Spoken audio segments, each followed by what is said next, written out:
ويقول الإنسان وإذا ما مت لسوف أخرج حيا أولا يذكر الإنسان أنا خلقناه من قبل ولم يك شيئا فوربك لنحشرنهم والشياطين ثم لنحضرنهم حول جهنم جثيا ثم لننزعن من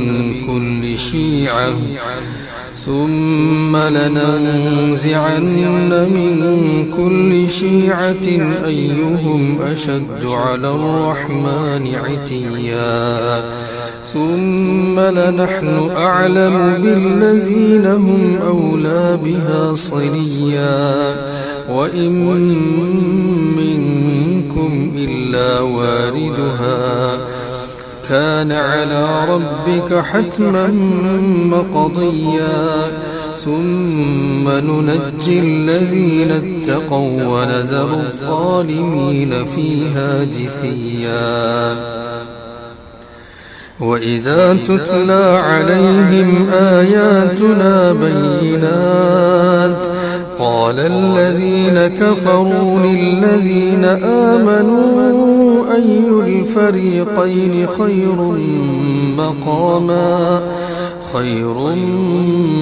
مقاما وأحسن نديا وكم أهلكنا قبلهم من قرن هم أحسن أثاثا ورئيا قل من كان في الضلالة فليمدد له الرحمن مدا حتى إذا رأوا ما يوعدون إما العذاب وإما الساعة فسيعلمون من هو شر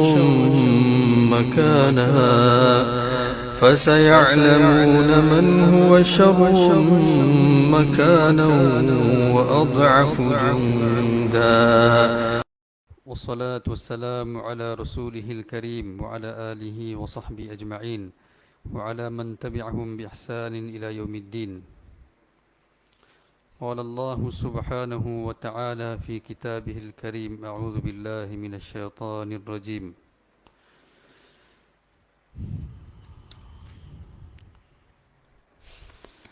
إما يبلغن عندك الكبر أحدهما أو كلاهما فلا تقل لهما أف ولا تنهرهما وقل لهما قولا كريما واخفض لهما جناح الذل من الرحمة وقل رب ارحمهما كما ربياني صغيرا. Kita berhenti muka surat berapa itu? 20. Hadis yang ke muka surat 20 tu dah baca dah? Belum? Dah. Jadi muka surat 21 Babu la yastaghfiru li abihi al-musyrik. وبه قال حدثنا إسحاق قال أخبرنا علي بن حسين قال حدثني أبي عن يزيد النحوي عن إكرمة عن ابن عباس رضي الله عنهم في قوله عز وجل إما يبلغن عندك الكبر أحدهما أو كلاهما فلا تقل لهما أف إلى قوله كما ربياني صغيرا فنسختها الآية التي في براءة ما كان للنبي والذين آمنوا أن يستغفروا للمشركين ولو كانوا أولي قربى من بعد ما تبين لهم أنهم أصحاب الجحيم. Baca terjemahan. Taufik baca terjemahan.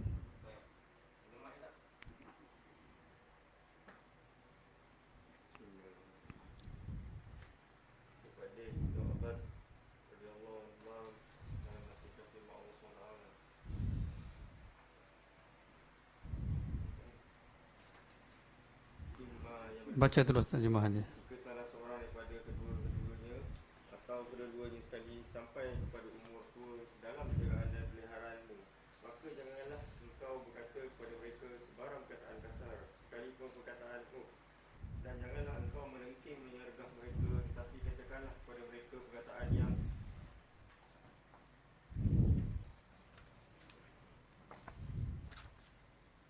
yang mulia, yang sopan santun, dan rendahkanlah dirimu kepada keduanya kerana belas kasihan dan kasih sayangmu. Dan doakanlah, wahai Tuhanku, kasihanilah mereka berdua sebagaimana mereka telah memelihara dan mendidik semasa kecil. Maka telah dimasukkan dengan ayat di dalam surah Al-Baqarah, Taubah. Okay. Tak apa. Terjemahan. Tidaklah dibenarkan bagi Nabi dan orang-orang yang beriman meminta ampun bagi orang-orang yang musyrik, sekalipun orang itu kaum kerabat sendiri, sesudah nyata bagi mereka bahawa orang-orang musyrik itu adalah ahli neraka. Okay, baiklah. Bismillahirrahmanirrahim. Berkenaan dengan meminta ampun untuk ibu bapa jika mereka belum beriman lagi, kan? Maksudnya mereka ni musyrik, boleh ataupun tidak. Mula turun ayat, Ibnu Abbas radhiyallahu anhu dalam menafsirkan ayat ni, dia kata bila turun ayat imma yablughanna indakal kibara ahaduhuma aw kilahuma fala taqul lahumā uff wala tanharhuma wa qul lahumā qawlan karīmā. Maksudnya jangan kamu tolak permintaan mereka, jangan kamu kata uff sekalipun, bahkan doakan mereka. Doakan apa? Rabbirhamhuma kama rabbayani saghira. Ya Allah, rahmatilah kedua mereka ataupun kasihanilah kedua mereka seperti mana mereka telah menjagaku ketika aku kecil, ataupun membesarkan akulah dalam perkataan yang lain. Kemudian ayat yang lagi satu turun, maka nalin nabiyyi walladzina amanu an yastaghfiru lil musyrikin walau kanu uli qurba. Kata Allah tidak membenarkan orang mukmin dan nabi sekalipun untuk meminta ampun untuk ahli keluarga mereka yang belum beriman. Maksudnya kalaulah ibu bapa tu belum beriman, maka tak boleh minta doa ni untuk dia. Rabbirhamhuma kama rabbayani saghira ni hanya untuk ibu bapa yang beriman. Tapi yang kita kena buat adalah buat baik, itu tetap ada. Tapi doa ni saja mansuh dengan ayat tu, maksud tak boleh doa lagi. Allah bagi tahu Nabi Ibrahim pun rujuk juga. Mula Nabi Ibrahim doa, waghfir li abi innahu kana minadh dhalin, kan? Nabi Ibrahim doa, ya Allah ampunilah ayahku. Kemudian dia berujuk balik, falamma tabayyana lahu annahu aduwwun lillahi tabarra'a min. Bila Nabi Ibrahim AS dapat wahyu daripada Allah, kata tak boleh doa, kata dia adalah musuh Allah, maka Nabi Ibrahim telah rujuk balik daripada doa tu. Jadi kalau ibu bapa musyrik, kafir, kena buat baik dengan dia seumur hidup. Boleh doa hidayat untuk dia, ya Allah berikanlah hidayat untuk dia, tetapi tak boleh doakan Allah merahmati dia. Faham? Sebab tu dalam kelas ada sekali saya mengajar Adabul Mufrad juga dalam kat surah Siddiq, dah masuk jilid kedua, berkenaan dengan ucapan salam, kan? Kalau ada kita orang kafir ucap kita assalamualaikum, kita boleh jawab waalaikumsalam. Dan kita sepatutnya tak perlu sebut pun assalamualaikum dan salam sejahtera, sebab assalamualaikum tu memang membawa makna salam sejahtera. Jadi kita macam ulang balik dengan terjemahan saja, sama saja makna dia. Cuma keberkatan dalam assalamualaikum tu ialah sebab perkataan daripada Rasulullah sallallahu alaihi wasallam. Oleh itu dalam bahasa apa pun kita ucap tetap assalamualaikum. Kita tak terjemahkan, kan? Jadi assalamualaikum dah cukup. Kita terjemah salam sejahtera tu sebenarnya terjemahan dia bukan khusus untuk orang bukan Islam, bukan begitu. Kita salah faham. Tapi yang tak dibenarkan dalam salam adalah tak boleh jawab waalaikumsalam warahmatullah, tak boleh. Waalaikumsalam sahaja. Peace be upon you, kan? Itu saja. Tak boleh warahmatullah, tak ada. Rahmat Allah tak ada. Sebab apa? La yattakhidhil mu'minuna al-kafirin awliya'a min dunil mu'min. Allah kata jangan jadikan orang kafir itu kawan kamu, kerana mereka itu adalah musuh Allah. Walau kanu uli qurbah. Ini dalam ayat ni kata walaupun mereka itu ahli kerabat kamu sekalipun, tak boleh. Sebab tu bila Rasulullah sallallahu alaihi wasallam halau Banu Nadir daripada kota Madinah, kan, sahabat-sahabat minta doa, minta Rasulullah doakan mereka ni, dan minta dan paksa anak-anak mereka. Kan saya cerita, ingat dalam kelas sirah, kata mereka ni masa awal-awal sebelum kedatangan Nabi sallallahu alaihi wasallam, bila mereka dalam kesusahan, mereka akan nazar. Itu kalau anak aku dapat anak lelaki nanti, aku akan hantar dia orang belajar dengan Banu Nadir punya ulama, iaitu orang Yahudi. Jadi kerana nazar dia akan hantar. Tapi bila Nabi halau keluar, mereka nak balik anak-anak mereka. Dan mereka paksa kata kau masuklah Islam, sebab yang Nabi halau ni kalau kau tak masuk Islam, kau masuk Islam. Nabi turun ayat la ikraha fid din, kan, tak ada paksaan dalam agama. Maksudnya, dan mereka minta Rasulullah doa, tak boleh. Maksudnya tak ada doa untuk mereka untuk keampunan, tak ada. Sebab keampunan hanya saja kalau mereka beriman aslim, masuk saja Islam, terus mereka akan dapat keselamatan. Tak perlu doa apa-apa. Tapi kalau tak masuk Islam, maka tak ada doa untuk mereka untuk keselamatan, tak boleh halau keluar. Maksudnya Allah tak hancurkan mereka. Lainlah doa Nabi SAW untuk tidak memusnahkan umat Nabi SAW walaupun mereka melakukan dosa. Tapi ianya lebih kepada keselamatan, supaya mereka dapat hidayah daripada Allah Subhanahu Wa Taala. Kan Nabi kata, ya Allah, kalaulah mereka ni tak beriman, mungkin anak cucu mereka akan beriman. Jadi jangan binasakan mereka ni. Jadi kita daripada anak cucu kita pun tak tahu siapa tok nenek kita, kan. Mungkin daripada golongan mereka yang dulu mengingkari kemudian beriman, kan. Berkat doa Nabi sallallahu alaihi wasallam. Hadis terusnya, babu birril walidil musyrik, buat baik dengan ibu bapa walaupun mereka ni musyrik. وبه قال حدثنا محمد بن يوسف قال حدثنا إسرائيل قال حدثنا سباك عن مصعب بن سعد عن أبيه عن سعد بن أبي وقاص رضي الله عنهم قال نزلت في 4 آيات. Sa'ad bin Abi Waqqas kata 4 ayat Allah turun berkenaan dengan aku. Yang pertama, min kitabillah ta'ala, kanat ummi halafat alla ta'kula wa la tashraba hatta ufariqa Muhammada. فأنزل الله عز وجل وإن جاهداك على أن تشرك بما ليس لك بعلم فلا تطعهما وصاحبهما في الدنيا معروفا. Saya baca sampai habis dulu. والثانية أني كنت أخذت سيفا أعجبني فقلت يا رسول الله هب لي هذا فنزلت يسألونك عن الأنفال. والثالثة أني مرضت فأتاني رسول الله صلى الله عليه وسلم فقلت يا رسول الله إني أريد أن أقسم مالي أفأوصي بالنصف قال لا فقلت الثلث فسكت فكان الثلث بعده جائزا. والرابعة إني شربت الخمر مع قوم من الأنصار فضرب رجل منهم أنفي بلحي جمل فأتيت النبي صلى الله عليه وسلم فأنزل تحريم الخمر. Di Sa'ad bin Abi Waqqas radhiyallahu anhu adalah salah seorang sahabat yang terawal masuk Islam. Bila dia masuk Islam, ibu dia angkat sumpah. Dia kata, selagi dia kata dia tak rujuk daripada agama Nabi Muhammad ataupun dia tak tinggalkan Nabi Muhammad, dia kata aku tak akan makan, aku tak akan minum. Mak dia kata. Sa'ad bin Abi Waqqas pun diam dah. Maksudnya dia kata tak apalah. Dia kata, jadi selepas 2-3 hari memang anak dia tak nampak gaya macam nak tinggalkan agama yang dibawa Nabi Muhammad, maka dia mula makan dah. Maka turun ayat Al-Quran membenarkan apa yang dilakukan oleh Sa'ad bin Abi Waqqas, iaitu wa in jahadaka ala an tusyrika bima laysa laka bi ilmun fala tuti'huma.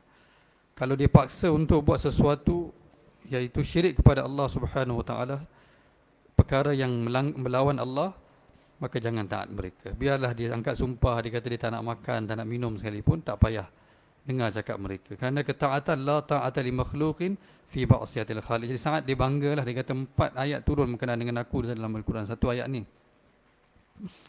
Quran ni sebenarnya memang turun tentang sahabat. Itulah maksudnya banyak Allah cerita tentang para sahabat dalam Al-Quran. Itu kelebihan para sahabat. Kita nak compare diri kita dengan mereka, Quran ni penuh dengan cerita tentang mereka. Kedua, dia kata aku suka satu pedang dalam peperangan Badar lah. Jadi Rasulullah sallallahu alaihi wasallam dia minta, ya Rasulullah, saya nak pedang ni daripada harta ghanimah peperangan. Maka turun ayat yas'alunaka 'anil anfal. Kata pembahagian itu Allah Subhanahu wa taala dah tetapkan. Ketiga, dia kata ini yang kita selalu dengar. Sa'ad bin Abi Waqqas radhiyallahu an, satu hari dia jatuh sakit di Mekah. Ni ketika ataupun selepas Hajjatul Wida, selepas Fatah Mekah, dia jatuh sakit. Dia kata, ya Rasulullah, nampak gaya aku nak mati dah. Dia kata aku ada harta, nak buat apa? Dia kata anak aku ada seorang je perempuan. Dia kata aku nak bagi semua harta aku. Dia orang takaful selalu quote hadis ni. Dia kata aku nak bagi semua harta aku di jalan Allah. Nabi kata jangan, banyak. Dia kata separuh, Nabi separuh pun banyak. Dia kata 1/3. Maka Nabi diam, maka dia kata bolehlah 1/3. Tapi yang bestnya, Sa'ad bin Waqqas tak mati masa tu. Dia sakit tu tak mati. Lepas tu dia ada 19 ke 20 orang anak lagi. Allah anugerahkan dia dan pelbagai tempat, dan Allah bagi harta yang banyak dan sebagainya.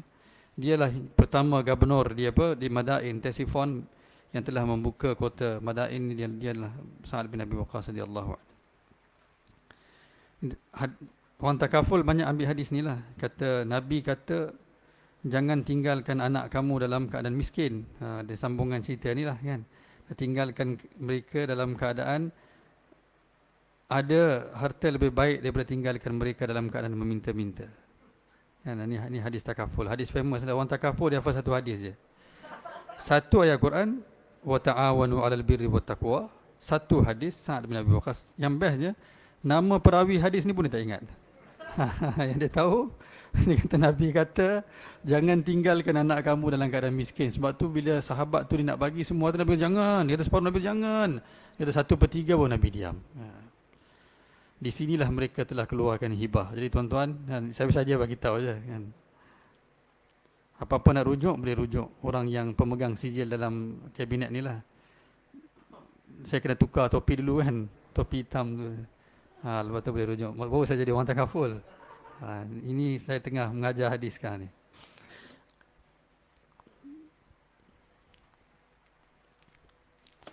Saya buat free promotion tentang takaful. Sebab tu syukur kalau ada ejen takaful kat sini.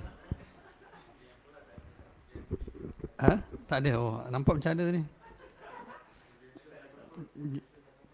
Oh, jual motor sekarang. Oh, lupa. Dia tukar dah. Inilah hadis ni lah kan. Sa'ad bin Abi Waqqas punya hadis ni lah. Dia ada riwayat lain yang panjang sikit. Dia bila dia jatuh sakit tenat tu dia kata ke Rasulullah, ya Rasulullah, aku nak mati dah. Ada pun anak seorang je perempuan. Dia kata aku nak buat apa dengan harta aku. Boleh tak aku sedekahkan? Nabi kata jangan. Inilah yang dia bagi tahu tu. Tu ayat tu.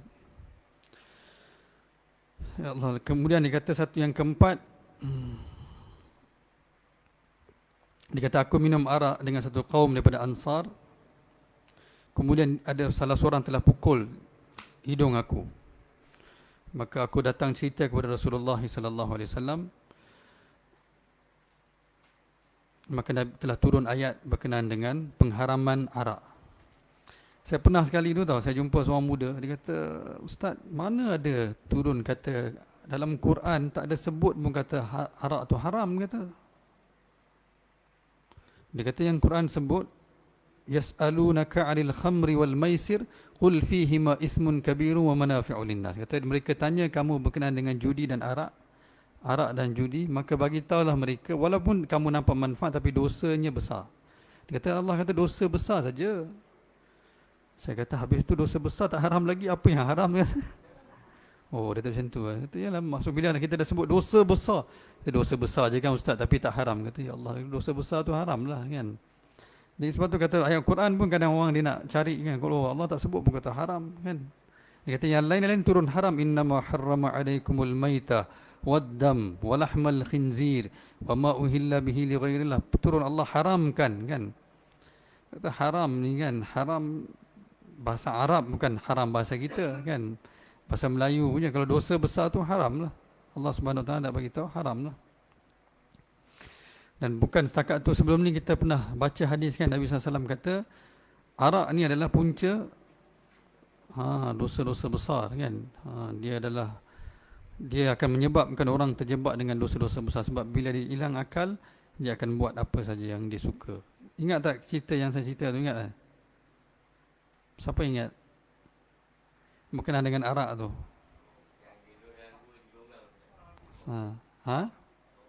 Ada offer. Satu orang ni, saya cerita balik. Sebab ramai orang Masya Allah ingat, saya ulang balik. Dia seorang abid, tak ada pengetahuan, maksudnya yang cukup lah. Allah nak uji dia satu hari, dia terperangkap dalam satu gua. Syaitan bagi offer, kata nak saya selamatkan, buat dosa besar dulu. Dia tak pernah buat dosa besar. Dia kata sama ada kau minum arak, ataupun kau buatlah zina, ataupun kau bunuh seorang yang tidak berdosa. Ketiga-tiga tu dia bawa datang persembahkan kepada abid ni. Dia pula dikenali dengan seorang wali zaman tu, kan? Tapi dia bukan orang yang berpengetahuan. Dia kata macam mana ni, dia kata dalam keadaan pun terdesak dah ni. Dia kata tak apalah, dia kata macam tu, kalau aku boleh selamat, aku minum arak lah. Sebab dia fikir arak ni tak akan beri mudarat kepada orang lain, kepada diri aku saja. Dia pun minum arak. Bila dia minum arak, dia mabuk. Bila dia mabuk, dia berzina dengan perempuan tu yang dibawa oleh syaitan tu. Kemudian bila dia berzina dengan perempuan tu, dia tersedar. Dia kata, aduh, kata aku buat dosa besar, orang tahu. Dia bunuh perempuan tu. So kesimpulannya, kerana minum arak, dia telah buat semua dosa besar. Jadi minum arak ni bukan perkara kecil. Dia adalah permulaan kepada semua dosa-dosa besar. Jadi memang pengharaman dia turun perlahan-lahan. Kan para sahabat dulu mereka memang suka arak. Mereka dua, dia orang punya hobi dulu. Satu arak, kedua mengungkap syair. Mereka ni bila-bila pun akan keluar syair daripada mulut dia orang. Ada satu hari, satu orang Quraisy ni, dia tengah mabuk dan tengah mengungkap syair. Orang bawa berita kata mak engkau dah meninggal, tapi dia tengah mabuk. Dia kata al-yawma khamrun wa ghadan amrun. Dia kata hari ni arak dulu. Dia kata besok baru cerita kerja. Besok bila dia sedar pada mabuk dia kata mak aku meninggal, engkau tak bagi tahu aku. Dia kata tak bagi tahu apa? Kami bagi tahu. Dia kata apa bukti kata engkau bagi tahu? Dia kata nak tahu, semalam kami datang berita engkau siap ungkapkan syair lagi atas tu. Kata ni, kau baca syair ni al-yawma khamrun wa ghadan amrun tu, ingat tak? Dia kata kami dah tulis dah masa tu berita kematian ibu kau sampai, engkau bukannya pergi engkau ungkap syair lagi. Dalam mabuk pun dia boleh ungkap syair. Dia orang memang hebatlah dalam seni ni. Dan arak tu memang bagi mereka perkara yang umum. Sayyidina Umar radhiyallahu anhu, Allah bagi dia hidayat pun, kerana malam dia keluar cari arak sebenarnya. Itu pertama. Yang kisah dia keluar untuk bunuh Rasulullah tu kali kedua. Pertama, yang mula hati dia terbuka tu, dia keluar cari arak. Dia pusing cari arak. Sampai ke Nadwa tak jumpa, dia masuk ke Kaabah. Nabi tengah solat, Nabi baca surah Al-Haqqatu Mal-Haqqah wa ma adraka Mal-Haqqah. Bila dengar, dia kata, ini macam ahli syair. Maka Allah, dia kata, ini macam syair. Allah, wa ma huwa biqauli syair. Keluar pula, turun ayat, kata, ini bukan syair. Dia kata, macam mana Rasulullah tahu? Lepas tu dia kata, ini ahli nujum. Wala biqauli kahin. Nabi kata, ini bukan juga. Dia pun terkejut. Dia kata, macam mana Quran, macam Rasulullah tahu? Kata, aku fikir tentang ni. Lepas tu, ni ayat-ayat turun. Sayyidina Umar fikir, ayat turun. Nabi baca. Dia orang punya minat kepada arak lah. Maksudnya memang ni saya apa Sa'ad bin Abi Waqqas kata baru dia berhenti. Lepas turun perintah tu baru dia mula berhenti minum arak. Baiklah. Jadi hadis ni sebenarnya kita nak cerita tentang berbuat baik dengan ibu bapa, tetapi jangan taat kepada paksaan dia terhadap dalam berlaku syirik kepada Allah Subhanahu Wa Taala. Kita taat tapi dalam perkara yang harus saja, perkara ketaatan saja. Yang lain buat baik dengan mereka sampai bila-bila. Tapi jangan taat kepada, jangan kita kata dah mak saya suruh kan, saya nak ikut siapa, ikut ustaz ke ikut mak saya. Ada kawan saya seorang, dia kata mak saya tak bagi sembahyang Jumaat kan. Jadi dalam hal ni kita nak cerita panjang lebar lah, akademia asbabun nuzul, syani wurud, semua tak nak. Dalam hal ni kita nak buat apa? Dalam hal ni baiklah ibu, tapi kita taat juga perintah Allah. Maksudnya utamakan perintah Allah Subhanahu Wa Taala. Tapi dia dah bertaubat dah akhirnya.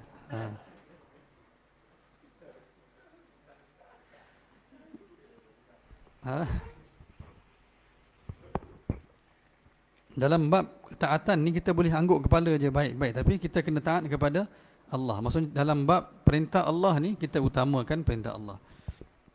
Cuma dalam bab jihad saja Nabi SAW, bila orang datang offer untuk berjihad, Nabi akan tanya, ibu kamu hidup, maka khidmat dia, itulah jihad untuk kamu. Sebab apa? Khidmat ibu bapa ni bukan mudah, betul tak? Bukan mudah. Tanyalah Taufik. Masam je muka, saya tengok dia pergi mesti rumput, sedih. Dia khidmat ibu bapa ni bukan mudah, itulah jihad ni. Sedangkan masa kita kecil, ibu bapa kita khidmat kita begitu teruk sekali. Tapi bila mereka lemah, kita rasa malas nak khidmat kepada mereka. Betul tak? Semoga bukan semua orang dapat kelebihan tu. Yang saya cerita Uwais Al-Qarni kan, Allah bagi kelebihan tu sehingga Nabi sallallahu alaihi wasallam kata bila semua akan masuk syurga, Allah akan tahan Uwais Al-Qarni. Dan itu dia kata, kenapa ya Allah? Maka Allah tunggu dulu. Sekarang kau paling ke belakang, siapa saja kau tunjuk berkat khidmat kamu kepada ibu kamu, kami akan masukkan semua mereka ke dalam syurga. Khidmat ibu saja. Tapi kalau ibu kata jangan sembahyang Jumaat, sana tuan-tuan, dalam bab ni, maksudnya dalam bab taat kepada Allah, kita kena bagi alasan kan, kata sekejap je. Tapi ada hadis Nabi SAW katakan, Nabi kata, kalaulah ibu aku hidup, aku angkat takbir sembahyang Isyak, ibu aku panggil ya Muhammad, nescaya aku batalkan solat, aku akan sahut labbaik ya ummi. Tapi bukan bermakna saya tinggal tak solat terus Isyak. Sahut dulu, betul pergi solat. Dan kalau ada hajat dia sempurnakan. Kemudian kalau terlewat sikit tak apalah, tapi pergi juga. Solat lah ya. Dalam apa keadaan pun tak boleh tinggalkan solat. Yang kata ibu saya tak bagi solat, maka saya tak pergilah solat. Tak boleh cakap macam tu.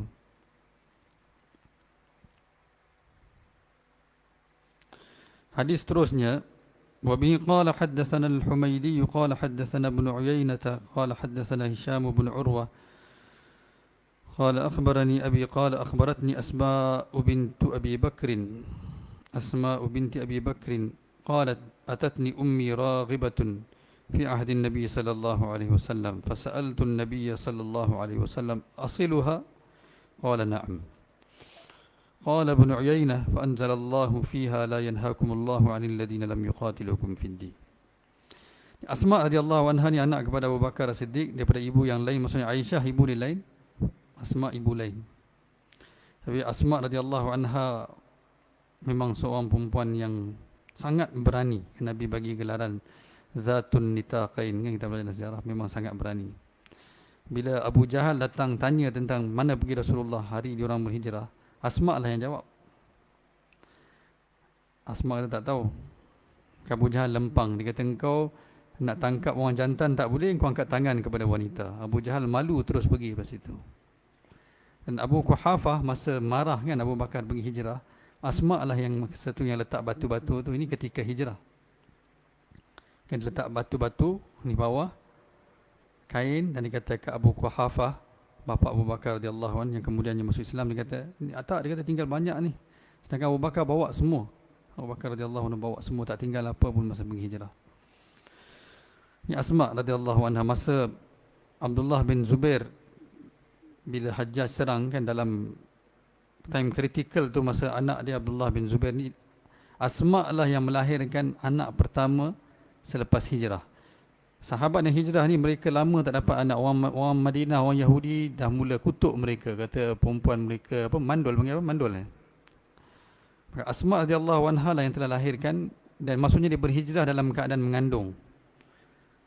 Ketika syarat tu dia berhijrah dan sampai ke Madinah, dia lahirkan Abdullah, dia bayi yang pertama yang Nabi sallallahu alaihi wasallam telah tahnikkan di Madinah.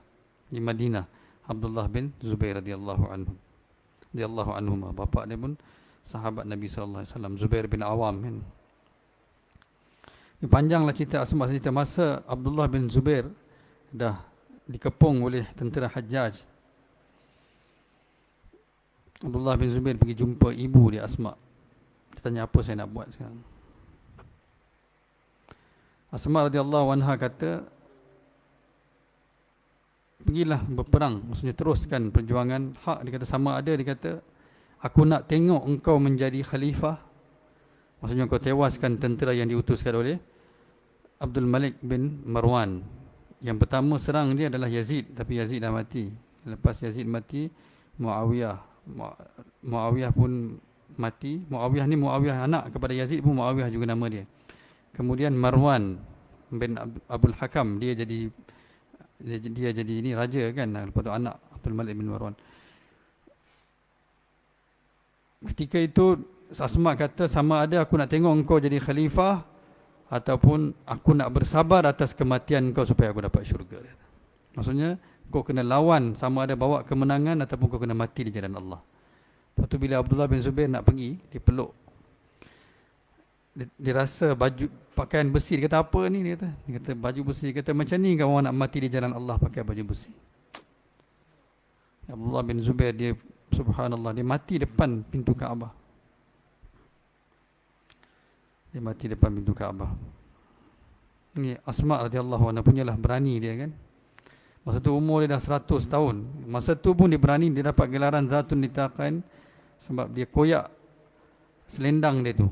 Diikat makanan Nabi sallallahu alaihi wasallam dengan selendang ketika hijrah. Nabi bagi gelaran Zatun Nitaqain. Zubair bin Awam ni suami dia kan, miskin.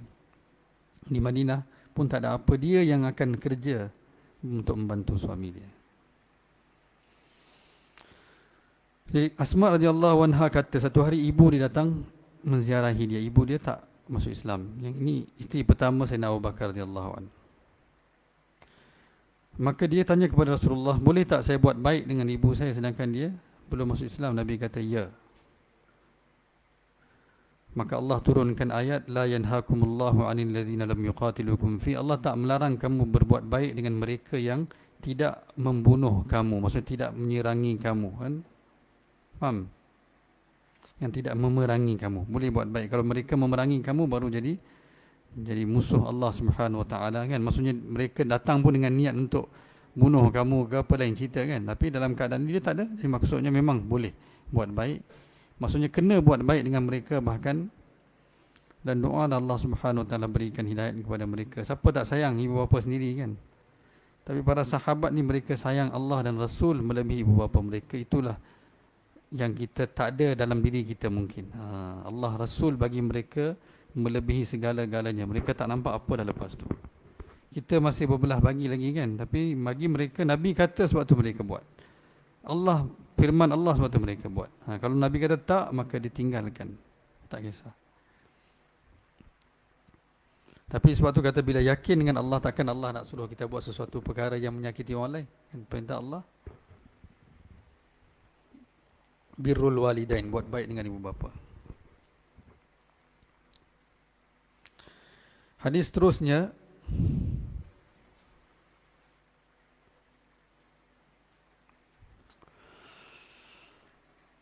وبه قال حدثنا موسى قال حدثنا عبد العزيز بن مسلم عن عبد الله بن دينار قال سمعت ابن عمر رضي الله عنهما يقول رأى عمر حلة سيراء تباع فقال يا رسول الله ابتع هذه فالبسها يوم الجمعة وإذا جاءك الوفود قال إنما يلبس هذه من لا خلاق له فأوتي النبي صلى الله عليه وسلم منها بحلل فأرسل إلى عمر بحلة فقال كيف ألبسها وقد قلت فيها ما قلت قال إني لم أعطيكها لتلبسها ولكن تبيعها أو تكسوها فأرسل بها عمر إلى أخ له من أهل مكة قبل أن يسلم. Siapa nak baca terjemahan? Siapa ni? Aiman? Terjemahan ada kitab?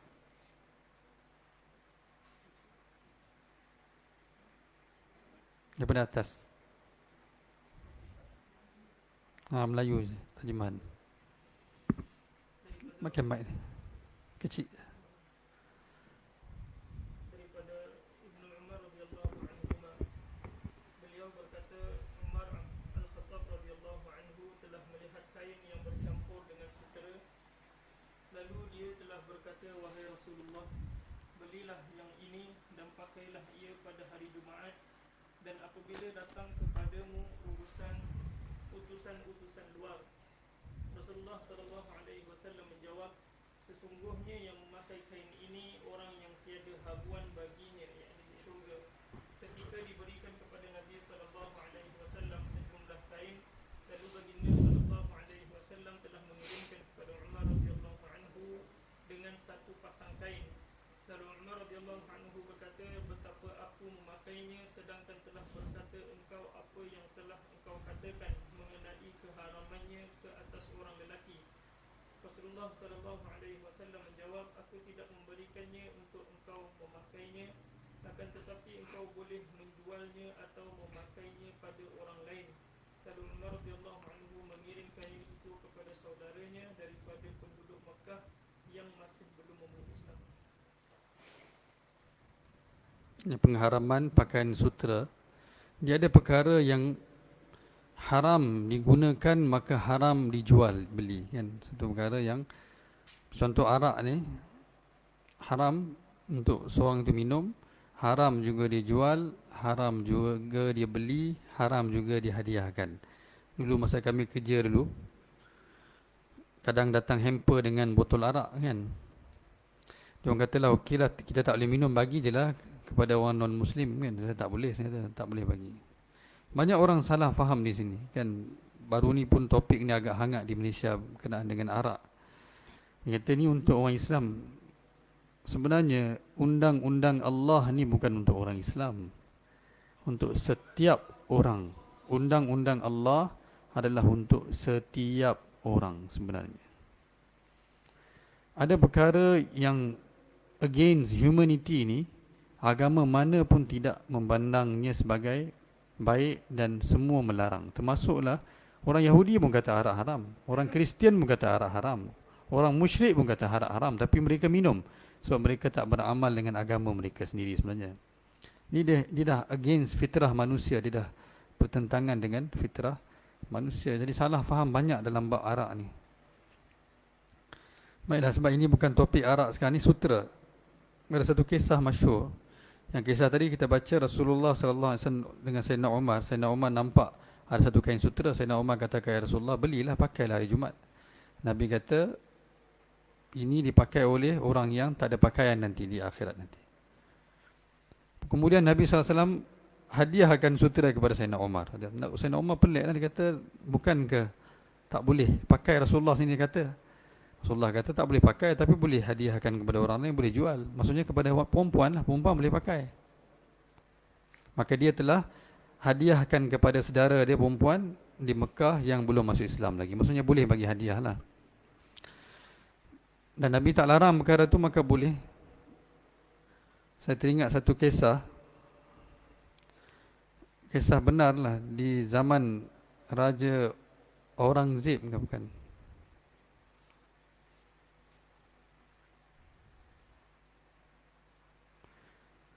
Saya lupa, tapi Shah Jahan ataupun Aurangzeb lah. Saya rasa Shah Jahan kot. Di zaman dia ada seorang alim nama Mullah Jiwan. Dia seorang guru yang mengajar Al-Quran, hadis, dan juga mengajar kaum kerabat raja ketika itu. Anak raja ni, itulah anak Shah Jahan, saya rasa Aurangzeb kot, anak Aurangzeb. Anak dia ni, anak Aurangzeb belajar dengan Mullah Jiwan ni, belajar Quran. Dulu raja pun akan hadir solat Jumaat. Ini sama juga zaman kita pun, kan. Dan dulu pun mereka pakai pakaian sutera, sekarang pun masih lagi pakai juga. Sedangkan sutera memang haram, tak boleh ke atas lelaki langsung. Satu hari raja datang dengan menteri-menteri untuk solat Jumaat. Mullah Jiwan khatib sembahyang Jumaat dengan pakaian sutera. Sebelum Mullah Jiwan dia rahmatullah alaih mula khutbah, ada satu orang bangun.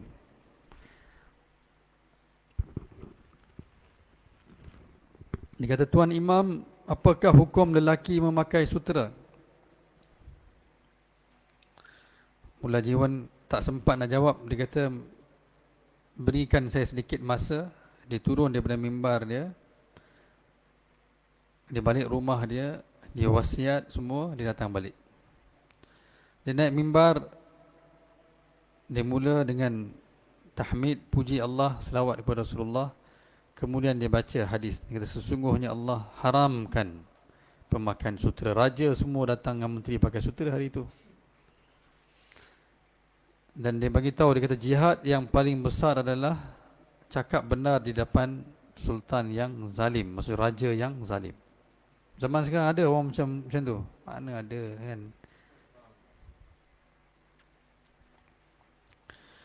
Lepas habis khutbah, raja terus balik ke istana, keluarkan arahan untuk tangkap dia serta merta, heret dia bawa ke istana dan jatuhkan hukuman mati ke atas dia. Sebab dia telah memalukan kerabat diraja dalam masjid. Mullah Jiwan balik rumah, dia pun dah agak ada sebab tu yang dia balik tadi pergi wasiat. Dia kata memang perkara ni kalau saya cakap dia orang akan bunuh saya. Zaman tu umum lah. Seperti saya sebut tadi, anak kepada orang Zib ni dia belajar dengan Mullah Jiwan. Anak dia lari datang. Dia kata, wahai ustaz, dia kata, ayah aku sedang hantar tentera. Tentera dia untuk datang tangkap ustaz dan bawa ke istana dan jatuhkan hukuman mati, maut. Mullah Jiwan kata apa? Oh, dia kata, berani ayah kamu menentang perintah Allah. Dia kata, ambil, bentangkan sejadah aku, keluarkan bekas air wuduk aku. Maka anak dia pun bentangkan sejadah, bawa air wuduk. Bila tuan guru dia mula solat, dia lari balik. Dia kata kepada ayah dia pula, dia kata, wahai ayah, dia kata, baik, panggil balik tentera, pulang. Sebab dia kata, guru saya telah keluarkan senjata dia. Dia kata, kalau dia doa, dia kata doa adalah senjata. Kalau dia doa, maka engkau, tentera dan segala kerajaan engkau akan tertanam dalam bumi serta merta. Dia kata, baik, engkau panggil cepat. Maka ayah dia tu dengan tentera kelam kabut datang minta maaf dengan Mullah Jiwan rahmatullah alaih. Tu ini keyakinan mereka dulu. Perkataan mereka kerana Quran, hadis dan mereka cakap dengan keyakinan, maka dia memberi kesan. Sebab kita punya perkataan pun kita kan, kita cepat takut nak cakap kebenaran ni pun perlu kepada ketakwaan, keikhlasan, keyakinan. Yang iman tak ada yang kita takut sebenarnya. Sahabat ni kan, dia orang punya kemenangan dapat pun dengan keberanian kerana ketakwaan mereka, kebergantungan mereka kepada Allah. Dia kata Allah ada, siapa boleh kalahkan kami? Kita pula kita bergantung kepada kan, macam Farizal dia kata dia pandai mana kan. Dia lebih bergantung ke situ kan. Kalau Afif dia kata dia panah laju. Kita tahu Sa'ad bin Abi Waqqas lah yang paling tepat dia punya panah kan. Sebab tu masa dia orang mereka menentang tentera Parsi, Sa'ad lah kata panah, dia kata panah target mata-mata gajah tu. Mata-mata gajah. Dia orang keluarkan gajah yang banyak. Tentera Parsi, dia serangan pertama dengan gajah. Bukan satu, banyak ekor. Memang dia orang train untuk peperangan. Dia kata target mata dia sampai buta. Sampai gajah-gajah tu buta. Zaman sekarang kita ada Afif lah.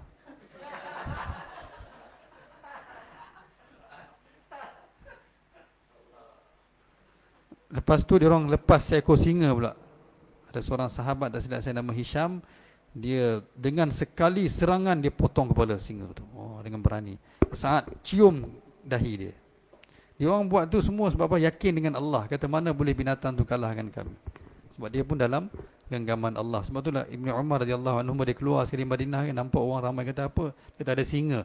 Dia pergi, dia pegang telinga. Dia kata pergi belah sini kata. Berani mereka sebab apa? Yakin dengan Allah, bukan kerana fizikal mereka kan.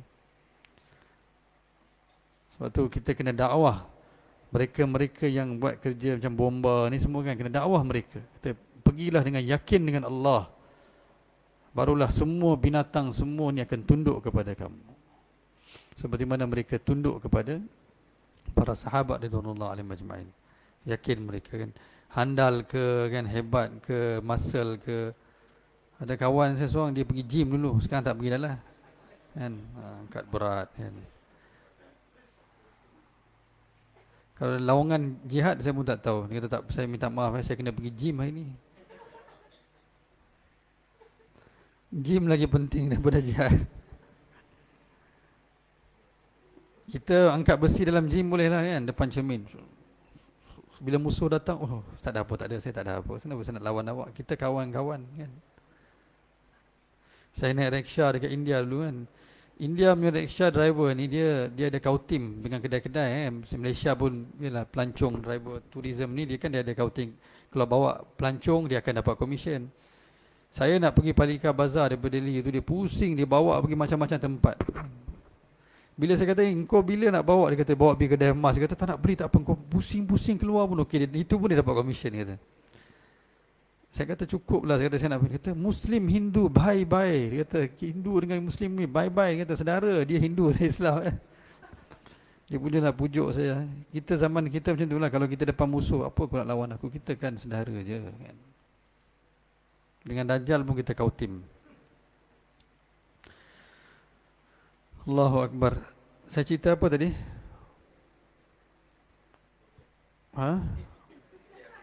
Tentang sutera tu, keberanian mereka kan, tentang sutera tu. Di sutera ni Allah Subhanahu Wa Taala haramkan ke atas lelaki, dan Allah Subhanahu Wa Taala halalkan untuk wanita. Wanita boleh pakai. Dia adalah peratusan kecil yang digunakan untuk tampalan untuk lelaki yang tak boleh guna benang lain, sikit saja boleh. Itu pun dah memang tampalan khas yang memang tak boleh lagi nak digunakan benang lain.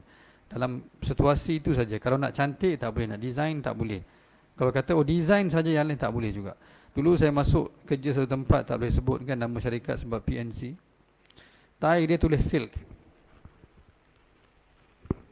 Saya sebenarnya malas pakai tai. Tak nak buat macam mana. Saya kata saya balik dapat idea dah. Tengok belakang tu dia tulis silk. Saya kata kat CEO tak boleh pakai ni silk. Kata ustaz ni sintetik. Saya kata tak kisahlah sintetik. Dia tulis silk saya tak boleh pakai. Lepas tu kita bentangkan kepada penasihat syariah. Dia kata betul lah. Dia kata kalau daging tu lembu tapi dia tulis babi, tak boleh pakai lah. Kenapa tulis babi? Tak boleh makan lah.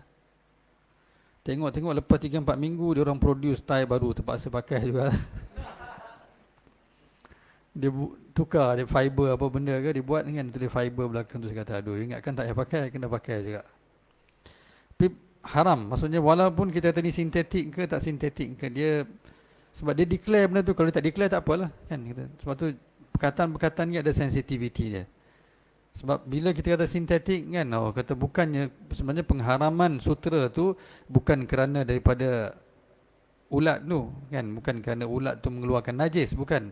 Sebab dia adalah penyerupaan persamaan dengan wanita punya pemakaian. Dan itu Allah Subhanahu Wa Taala kata di syurga nanti kami akan berikan kamu, tapi dunia haram. Syurga Allah Ta'ala walibasuhum fiha harir. Di syurga mereka akan pakai pakaian sutera. Dunia tak boleh. Hiasan ni tak dibenarkan untuk lelaki di dunia. Kau sibuk dengan sutera bila nak pergi perang, bila nak pergi solat kan. InsyaAllah dah azan dah kan. Dah azan dah. InsyaAllah kita berhenti kat sini. Sekejap saya tengok hadis terusnya. Okeylah, kita habiskan satu hadis lagi. Hadis ni berkenaan dengan larangan memaki hamun ibu bapa. Sami'tu wa bihi qala haddatsana Muhammad bin Salam qala akhbarana Makhlad qala akhbarana Ibn Jurayj qala sami'tu Muhammad bin al-Harith ibn Sufyan yaz'umu anna Urwah bin Iyad akhbarahu annahu sami'a Abdullah bin Amr bin al-As radhiyallahu anhuma yaqulu min al-kaba'ir 'inda Allah ta'ala an yastasibba ar-rajulu liwalidihi. hadis sebelum dia pun saya tak baca.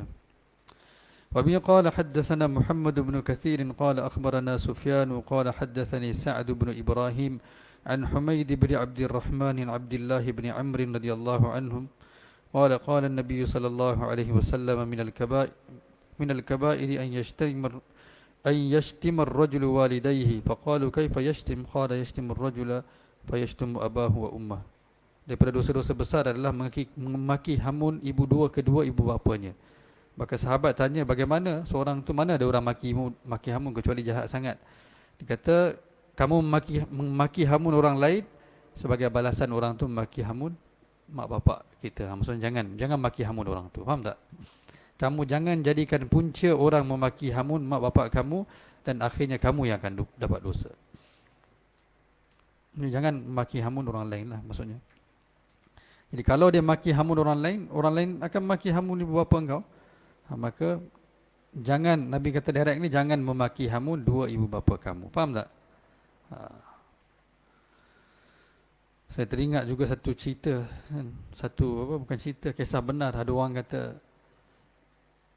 satu orang ni dia kata orang telah kurang ajar dengan mak bapak dia kan.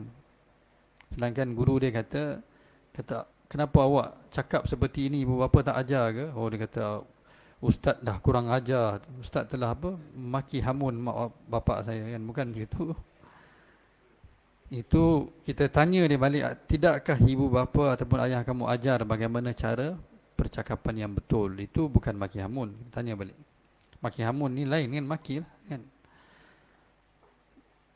Kita jagalah perkataan-perkataan kan. Lagi-lagi bila kita dah mula berjinak dengan agama kan, keluar jalan Allah, buat usaha agama, kita kena jaga perkataan kita. Dalam apa keadaan pun jangan keluar perkataan kesat. Jangan keluar. Ada orang tidur? Tak ada kan? Sangka baik. Saya sekarang ni saya nampak dia tidur pun saya tak tidur. Jangan keluar perkataan-perkataan tidak baik ni, jaga mulut. Sebab tu Nabi sallallahu alaihi wasallam kata kepada Muaz, maukah aku khabarkan satu perkara yang dengannya kamu dapat kebaikan dunia dan akhirat? Maka Nabi kata apa? Nabi pegang lidah. Jaga lidah, itu saja. Usahalah kita pun sama-sama lemah, jangan keluarkan perkataan kesat dalam apa keadaan sekalipun. Maki hamun ni bukan cara kita. Nabi sallallahu alaihi wasallam larang.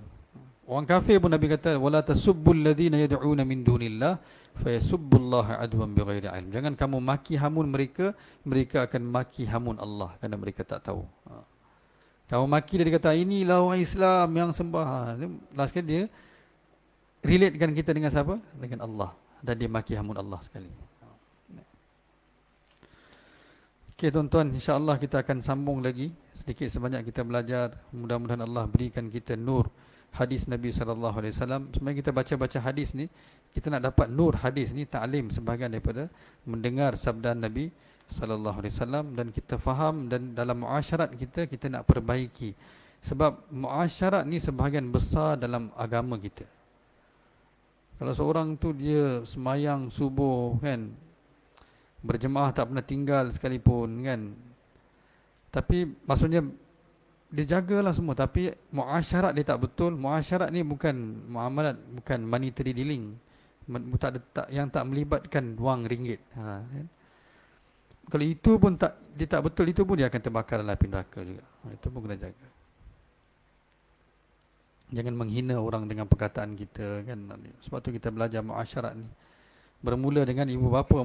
Imam Bukhari rahmatullah alaih susun kitab ni dengan hukukul walidain dulu, ataupun birrul walidain, berbakti kedua ibu bapa. Diikuti dengan yang lain-lain kan. Sama juga isteri kita, anak kita, jangan keluarkan perkataan kesat. Jaga. Nabi kata akrimu auladakum, muliakan mereka. Barulah mereka akan muliakan kita. Kan? Kena muliakan anak-anak, barulah anak-anak akan muliakan ibu bapa. Segala-galanya bermula daripada kita kan. Kita tak muliakan mereka, macam mana kita nak expect mereka memuliakan kita? Kena muliakan mereka. Sebab tu ini bukan perkara yang kita nak macam mana merendahkan kedudukan ibu bapa, tak kan. Seperti saya cerita, kata Rasulullah sallallahu alaihi wasallam bila pergi ziarah Sayyidatina Fatimah, ataupun bila Fatimah datang menziarahi Rasulullah, Rasulullah akan bangun, Rasulullah akan buka pintu, Rasulullah akan salam, Rasulullah akan cium tangan Fatimah, Rasulullah akan bawa dan dudukkan Sayyidatina Fatimah. Nak amalkan perkara itu berat. Tapi Rasulullah kan, Rasulullah lah nak bagi tahu betapa Rasulullah sayang dan Rasulullah mulia, nak ajar kita. Dan Nabi kata akrimu auladakum, muliakan anak-anak kamu. Dan kisah yang masyhur kan, satu hari Nabi pergi rumah Fatimah, tengok Ali tak ada. Bertanya mana Ali? Fatimah kata kami bergaduh tadi, Ali keluar rumah. Nabi pergi ke masjid, Nabi nampak Ali baring. Nabi kata bangun, qum ya Aba Turab, bangunlah. Nabi bagi gelaran Abu Turab sebab berhabuk dia baring tu. Dia bangga dengan gelaran ni seumur hidup dia. Nabi bawa dia pulang. Nabi tak tanya apa pun kepada Fatimah bergaduh pasal apa tadi. Nabi tak tanya juga kepada Sayyidina Ali bergaduh sebab apa tadi. Dengan menantu pun Nabi tak tanya, menantu pun Nabi tak salahkan, anak pun Nabi tak salahkan. Nabi SAW buat apa? Nabi baring, Nabi letak tangan Fatimah radhiyallahu anha di atas perut Nabi, Nabi letak tangan Ali di atas tangan Fatimah, kemudian Nabi letak tangan Nabi ke atas kedua-dua tangan tu, dan Nabi kata, katalah kami telah berdamai. Maka mereka telah kata. Maka Nabi bangun dengan tersenyum gembira, Nabi keluar dari rumah. Itu akhlak Nabi. Nabi tak tanya pun, engkau buat apa ni kan? Apa engkau buat dengan anak aku ni? Aku sayang Fatimah ni kan. Fatimah pun Nabi sayang, Ali pun Nabi sayang kan. Sayyidina Ali Nabi jaga daripada kecil. Ini Nabi nak ajar kita kan, bagaimana what you give you get back kan. Kita Dr. Rafi kata, orang Jawa kata, Jadi apa yang bagaimana kita punya treatment dengan mereka, itulah kita akan, we will be treated. Boleh tuan-tuan bolehlah cakap English sikit, boleh nak sambut takaza negara jauh. InsyaAllah tuan-tuan, itu InsyaAllah kita akan sambung lagi. Mudah-mudahan Allah Subhanahu Wa Taala berikan kita istiqamah. Saya selalu fikir apa saja kita mulakan, saya nak sampai ke penghujung. Sebab tu doa, Rabbi yassir wa la tu'assir wa tammimhu bil khair. Ya Allah, sempurnakanlah. Sebab innamal a'malu bil khawatim. Allah akan judge amal tu dengan penghujung dia. Maksud kita kena habiskan. Jadi kalaulah besok tuan-tuan tak ada, saya akan mengajar seorang-seorang. Tapi hari kiamat nanti saya sebut kepada Allah, ya Allah, dia orang semua lari. Tapi tak adalah, insya-Allah kan. Ini pun saya nak extend kedai-kedai sebelah semua, kita lagi ramai orang kan. Tapi habiskan al-adab al-mufrad. Dan hadis sahabah kita mulakan pun kita nak habiskan juga. Boleh Syahri? Insya-Allah. Subhanallah bihamdi, subhanakallahumma bihamdika, nashhadu an la ilaha illa anta, nastaghfiruka wa natubu ilaik.